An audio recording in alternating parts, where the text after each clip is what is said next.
구약 성경에는 대재난에 관한 이야기가 종종 나옵니다. 아담과 이브가 에덴 동산에서 추방당하는 이야기가 출발이에요. 그 뒤로 죽음이 들어왔고 여러 가지 노동과 출산의 고통을 겪어야 했습니다.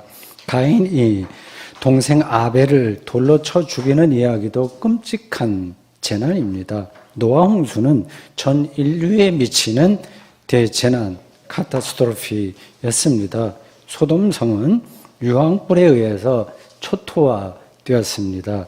욥 이야기는 개인이 당하는 대재난의 극치입니다. 구약 성경에 나오는 모든 대재난의 역사적 기원은 기원전 587년에 일어난 바벨론 유수 사건입니다. 예루살렘이 완전히 무너졌습니다. 이스라엘 백성이 하나님의 집으로 여겼던 성전이 무너졌고 가옥이 다 불타고 수많은 사람들이 노예로 팔려갔고 머나먼 바벨론의 포로로 잡혀갔습니다. 이스라엘 민족의 운명이 그냥 그대로 끝장난 겁니다. 악한 세력에 속절없이 무너진 자신들의 운명 앞에서 이스라엘 백성들은 하나님을 더는 믿을 수 없었습니다. 자기들을 지켜주지 못하는 하나님을 왜 믿습니까? 자신들이 하나님의 백성이 아니든지 아니면 하나님이 무기력한 존재이든지 둘 중에 하나였습니다. 고대 이스라엘 백성들은 다행스럽게도 하나님 신앙을 포기하지 않았습니다. 다음과 같은 새로운 관점으로 하나님의 살아계심과 정의로우심을 받아들였습니다. 세상은 악한 세력이 지배하기에 선한 백성들은 고통을 피할 수가 없습니다. 악한 세상은 스스로 깨끗해질 수 없습니다. 그런 세상을 하나님은 묵과하지 않습니다. 결정적인 순간이 오면 하나님께서 직접 다이렉트로 심판하실 겁니다. 세상이 파멸될 겁니다. 모든 것이 무너지고 완전히 새로운 세상이 시작되는 겁니다.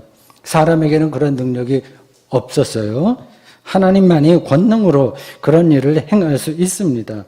고대 이스라엘 백성들의 정확하게 말하면 후기 유대교에서 나온 이런 생각을 가리켜서 묵시 사상이라고 합니다.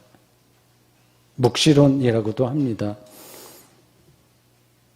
묵시 사상가들은 자신들의 그런 생각을 드러나게 말할 수는 없어서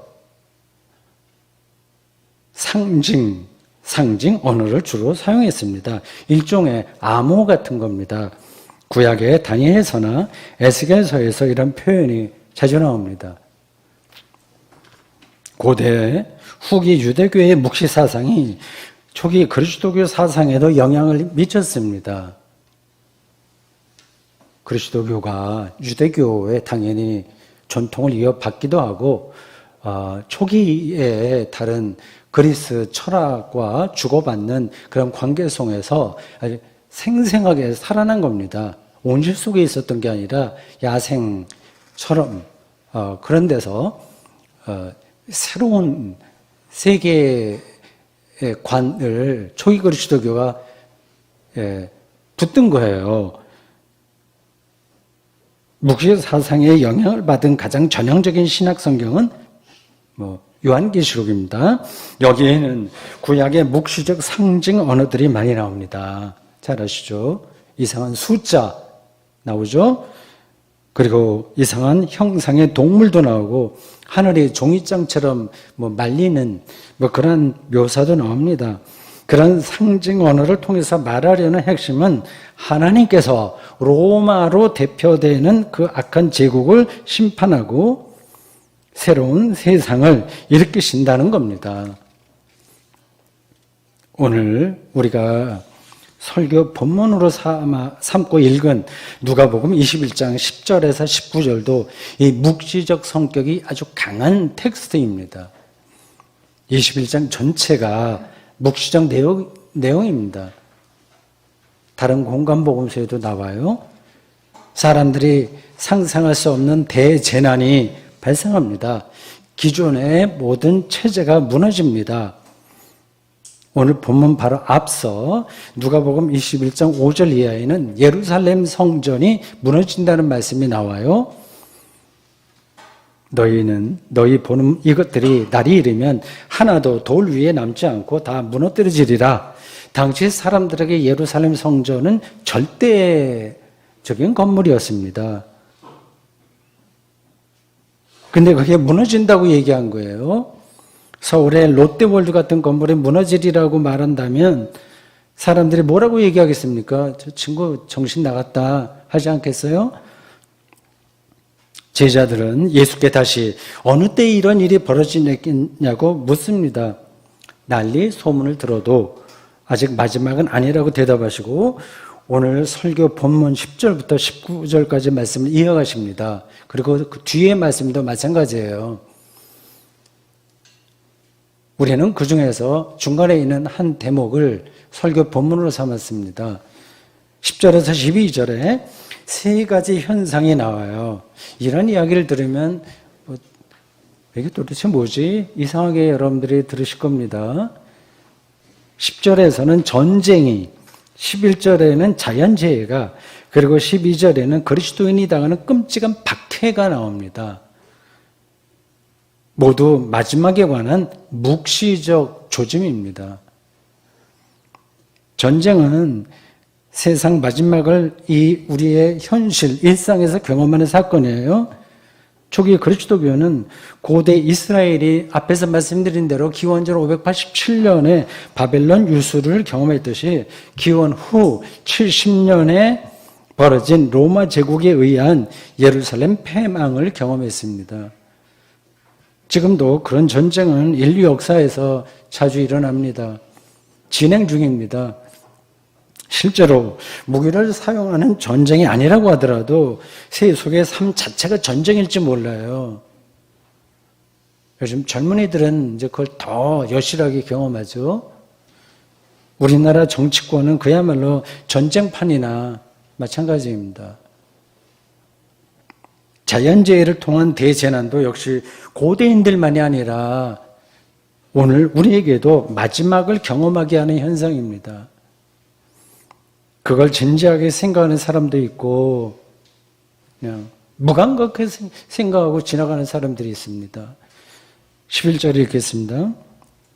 곳곳에 큰 지진과 기근과 전염병이 있겠고 또 무서운 일과 하늘로부터 큰 징조들이 있으리라. 고대인들에게 자연재해는 생존을 위협하는 가장 두려운 현상이었습니다. 2000년, 2500년, 3000년 전으로 돌아가서 생각해 보십시오. 가뭄, 홍수, 지진, 화산 폭발, 메뚜기 떼 습격, 전염병의 창궐 앞에서 그들은 속수무책이었습니다. 이런 일이 왜 벌어지는지를 몰라요. 일종의 천문학이라고 할 수 있는 점성술을 통해서 자신들의 미래를 점치기도 했습니다. 현대인들은 자연에 관한 고대인들의 생각을 비과학적이라고 무시합니다. 몰라서 저렇지. 그래 생각해요. 21세기 자연과학으로 자연을 통제할 수 있다고 여기는 겁니다. 2000년 전보다 오늘 우리가 자연에 대해서 아는 게 상대적으로는 조금 많아요. 그렇다고 해서 자연을 실제로 많이 아는 게 아닙니다. 과학 철학자들의 설명에 따르면 자연과학 지식이 일종의 정보죠. 늘어난다는 말은 자연에 관해서 모르는 영역이 더 많아진다는 의미예요. 의학도 마찬가지입니다. 지난 화요일 밤, 그러니까 11월 8일 밤에 몇 시간에 걸친 월식 현상이 벌어졌습니다. 보셨죠? 저도 처음 시작하던 저녁 6시 직후부터 끝나가던 밤 9시까지 그 놀라운 광경을 지켜보았습니다. 월식 현상은 태양과 지구와 달이 일직선으로 놓일 때 일어납니다. 수평으로 일직선이 아니라 좌우 이 각이 딱 맞아야 일어납니다. 달이 중간에 있으면 일식현상이 일어납니다. 지구에서 태양까지의 거리는 대략 1억 5천만 킬로미터예요. 초속 30만 킬로미터인 빛의 속도로 8분 20초 걸립니다. 지구에서 달까지는 대략 38만 킬로미터인데 빛의 속도로 1.3초 걸립니다. 지구에서 태양까지 거리는 지구에서 달까지 거리보다 대략 400배나 멉니다. 달까지 1m라고 한다면 태양은 400m 떨어진 거예요. 태양의 지름은 지구의 109배이고 표면적은 11,900배이고 인터넷에 보면 나옵니다. 크기는 130만 배라고 합니다. 비교가 불가능한 거죠.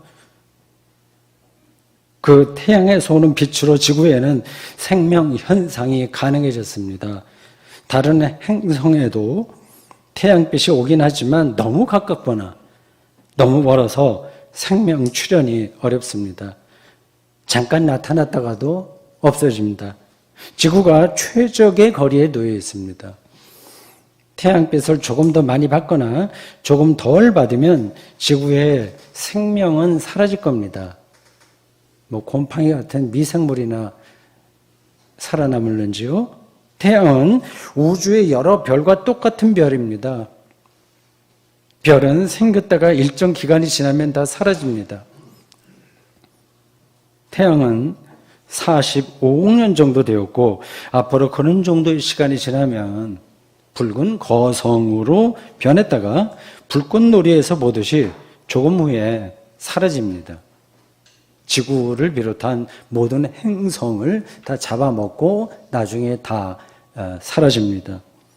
그 사이 시간 동안 우리 인간은 지구에서 아주 아슬아슬하게 생태적 균형 속에서 겨우 살고 있습니다.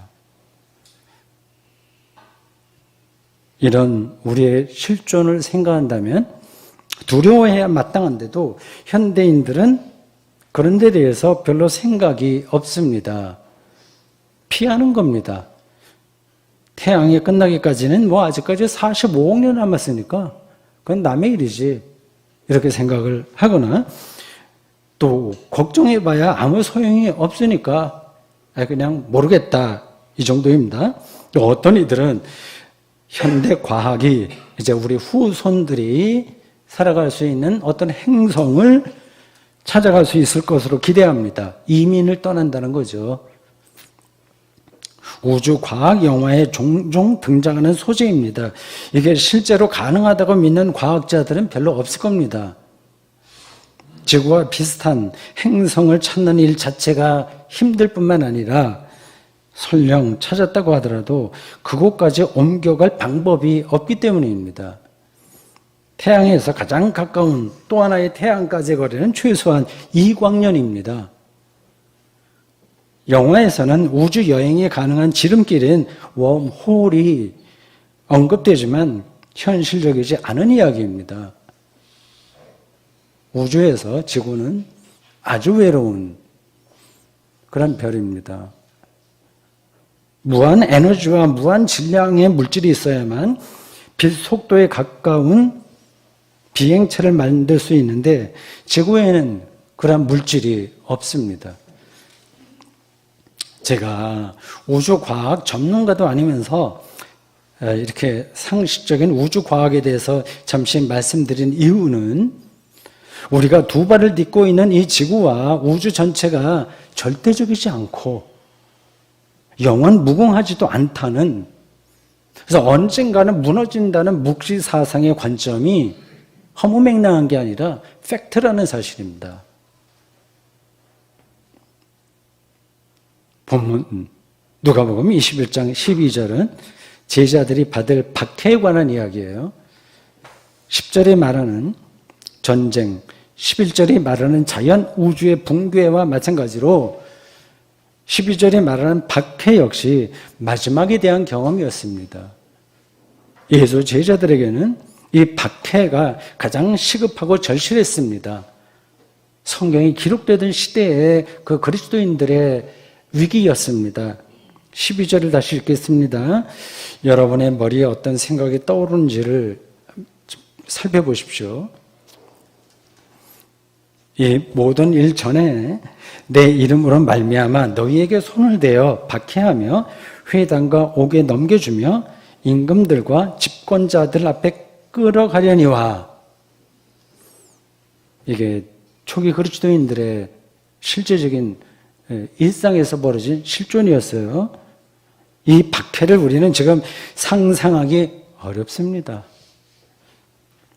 비유적으로 공산주의 이념을 추종하는 사람들을 상상해 보십시오. 대한민국 체제에서 그들은 모두 범법자로 처벌받습니다. 대한민국 체제는 사상범을 용납하지 않습니다.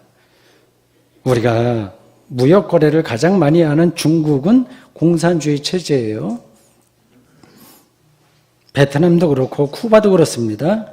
유럽의 대다수 나라는 물론이고 일본에서도 공산당은 합법입니다. 공산주의를 제가 지지한다는 뜻이 아니라 초기 그리스도교가 로마 체제 안에서 얼마나 큰 박해를 받았는지를 비유로 말씀드린 거니까 오해는 하지 마시기 바랍니다. 그들이 받은 박해는 예수의 운명에서 이미 시작되었습니다. 기독교의 출발이 박해예요. 처참한 대재난이었습니다. 그걸 꼭 기억해야 됩니다. 예수께서는 어느 시점부터 회당에서 축출당하기 시작했습니다. 처음에는 출입했어요. 어느 시점부터 못하게 됐고요. 제사장들과 율법학자들을 비롯한 당시 종교 지도자들에 의해서 위험 인물로 낙인 찍혔습니다. 자신들이 세워놓은 기존의 체제를 예수께서 흔든다는 판단에서 그랬습니다. 예수께서는 당신 자신도 예상하지 못한 방식으로 죽었습니다. 로마 정치범에게만 해당하는 십자가에 처형당했습니다. 사람들에게 버림받았을 뿐만 아니라 하나님에게서도 버림받았다고 볼 수밖에 없었던 예수를 그리스도로 믿는, 하나님의 아들로 믿는 제자들과 초기 그리스도인들의 일상이 로마 체제에서 어땠을지는 불을 보듯 분명합니다. 그게 실감이 나시는지요? 그들은 하나님이 하늘에서 불을 쏟아부어 세상의 악을 멸하시는 묵시적 종말을 생각하지 않을 수 없었습니다. 우리도 가끔 그런 일이 일어났으면 좋겠다는 생각이 들기도 하죠. 오늘 본문은 그런 묵시적 종말에 닥쳐도 걱정하지 마라 이렇게 위로합니다. 구약의 묵시 사상은 파멸과 심판이 핵심이지만 그리스도교의 종말 이해는 오히려 묵시적 위로와 희망이 핵심입니다. 출발은 비슷한데 결과는 정반대예요. 임금과 집권자들에게 끌려가도 무슨 말로 변명할지 미리 머리를 쓰지 말라고 했습니다. 15절이 이렇게 말하네요. 내가 너희의 모든 대적에 능히 대항하거나 변박할 수 없는 구병과 지혜를 너희에게 주리라. 그뿐만이 아닙니다. 가족에게 배신당하고 순교당할 수도 있고 사람들에게 미움을 받을 수 있으나 걱정하지 마라. 이렇게 말합니다. 하나님이 지키기 때문입니다. 18절과 19절입니다. 너희 머리털 하나도 상하지 아니하리라. 너희의 인내로 너희 영혼을 얻으리라.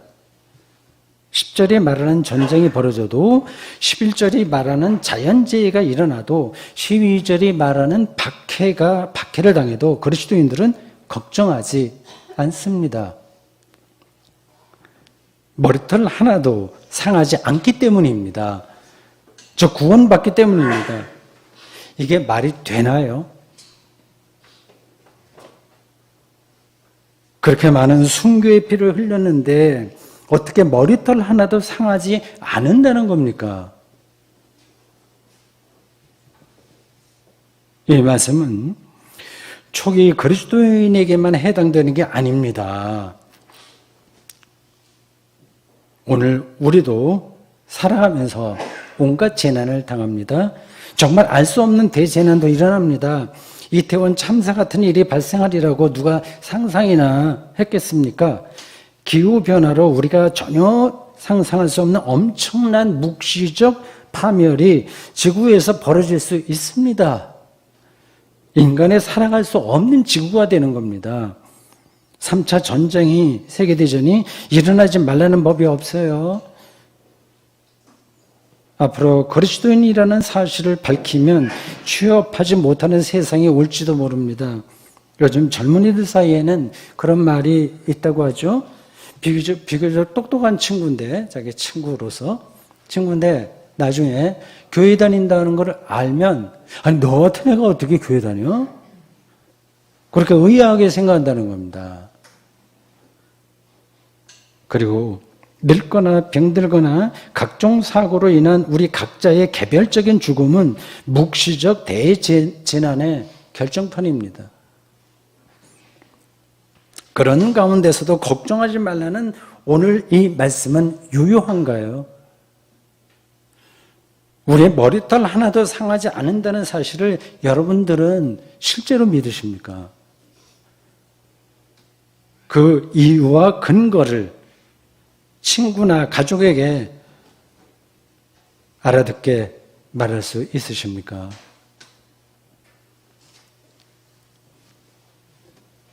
오늘 본문에 나오는 그 문장에서 특징적인 게 하나 있습니다.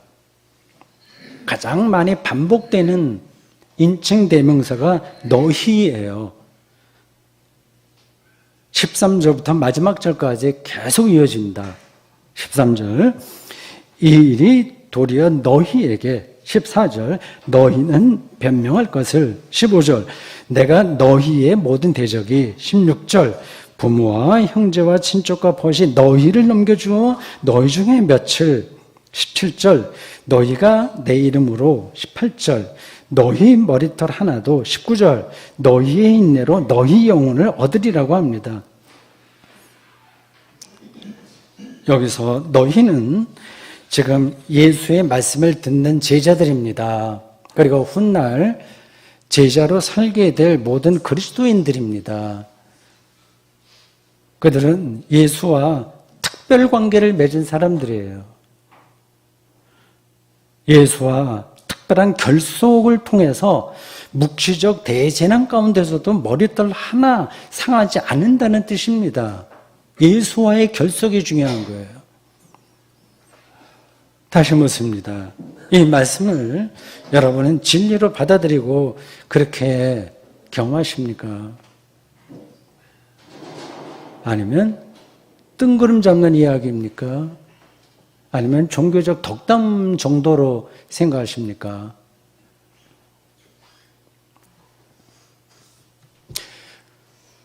우리는 세상 사람들과 마찬가지로 대재난 앞에서 쉽게 그리고 여지없이 무너집니다. 머리카락이 아니라 우리의 몸 전체와 인격이 허물어집니다. 죽음이나 죽음과 비슷한 상황에 떨어지면 우리가 얼마나 약한지가 분명하게 드러납니다. 예수께서도 사실은 겟세마네 동산에서 그런 약한 모습을 보였습니다. 제자들에게 나를 위해서 좀 기도해 주시게 부탁할 정도였어요. 우리의 머리털 하나도 상하지 않는다는 말은 인간으로서 우리가 겪어야 할 고난과 시련을 사뿐히 건너뛸 수 있다는 뜻이 아닙니다. 그건 아무도 피할 수 없습니다. 육체적 고통을 견디기도 쉽지 않아요. 외로움도 힘든 문제입니다. 가난 앞에서 우리의 인격이 흔들립니다. 그런 건 오늘 본문 누가복음 21장 19절에 말하듯이 너희의 인내로 버텨야 됩니다. 버틸 뿐입니다. 다만 그런 재난 앞에서 무너지지는 말아야 됩니다. 그 아슬아슬한 경계 속에서 우리들이 살고 있어요. 그 인내하면 영혼을 오늘 각주에 나오는 대로 바꾸면 목숨을, 즉 생명을, 히브리어로 푸시케라고 하는데 그 생명을 얻는다는 뜻입니다. 여기서 말하는 생명은 세상에서 건강하게 살고 부자로 살고 이렇게 저렇게 복을 받아서 높은 명예로 사는 걸 가리키지 않습니다. 그거하고는 전혀 상관이 없어요. 하나님만이 주시는 생명입니다. 그 생명은 종말론적이에요. 마지막 때 완성되는 생명입니다. 그러니까 너무 멀게 느껴져요. 그걸 가깝게 느끼는 사람이 있고, 그게 뭐지? 너무 멀게 느끼는 사람이 있습니다.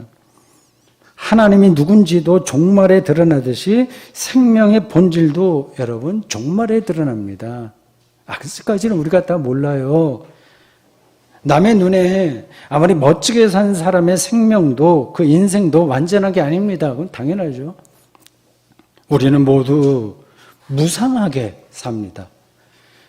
그럴듯하게 보여도 다 잠정적입니다. 생명이 종말에 완성되기에 우리 그리스도인들은 예수의 재림을 갈망합니다. 기다립니다. 그가 다시 오셔서 생명을 완성하신다고 믿는 겁니다.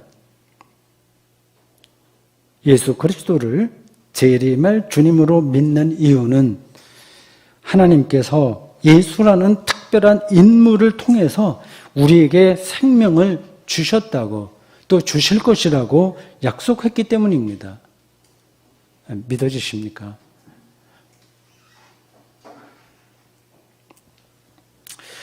그렇습니다. 우리가 이 세상의 삶에서 절망하지 않는 이유는, 또는 너무 크게 지나치게 기뻐하지 않는 이유는 생명이 완성될 그 미래를 희망한다는 데 있습니다. 우리의 영적인 포커스가 미래에 있는 거예요. 그 미래가 없다면 오늘 우리가 당하는 고난과 시련은 헛수고입니다. 그냥 대충 잘 먹고 잘 살면 됩니다.